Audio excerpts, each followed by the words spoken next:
এই অঙ্কটি এসেছিল ওয়েস্ট বেঙ্গল গ্রুপ সি 2017 সালে। অঙ্কটিতে কি বলা হচ্ছে, হরি একটি ঘড়ি 10% ক্ষতিতে বিক্রয় করলো, যদি সে আরও 54 টাকা বেশিতে বিক্রি করত তাহলে তার 8% লাভ হতো, ঘড়িটির বিক্রয় মূল্য কত? তাহলে ঘড়িটির অ্যাকচুয়াল যে ক্রয় মূল্য সেটা আমরা জানি না, মানে ক্রয় মূল্য অর্থাৎ সিপি ধরলাম কত, 100 টাকা ক্রয় মূল্য। এটা কি করছে, সে 10% ক্ষতিতে বিক্রি করছে, অর্থাৎ এখানে যদি আমরা ক্ষতি দেখি তাহলে সেটা কত বিক্রি করছে, 90 টাকায় বিক্রি করতে, অর্থাৎ 90% ধরলাম। তো যদি সে আরও 54 টাকা বেশিতে বিক্রি করতো তাহলে তার 8% লাভ হতো, অর্থাৎ 8% লাভ হওয়ার অর্থ কত, তাকে 108 টাকায় বিক্রি করতে হতো, 108।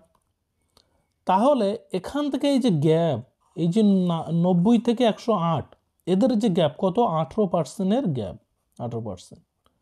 কিন্তু এটা টাকাতে কত, এই যে 18%, অর্থাৎ 54 টাকা বেশি দামে বিক্রি, 54 টাকা তখনই মানে বেশি দামে বিক্রি করলে 8% লাভ হবে যখন সে 90% থেকে কভার করে এখানে 8 এই পর্যন্ত পৌঁছাতে হবে, অর্থাৎ তার 18% কভার হবে কত টাকা, 54। তাহলে 18%-এর মান আমরা বলতে পারি 54 টাকা।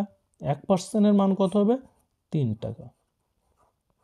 1%-এর মান হবে 3 টাকা।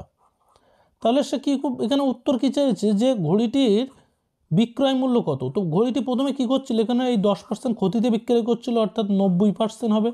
তো এই 90%-এর মানটাই আমরা এখানে বার করব।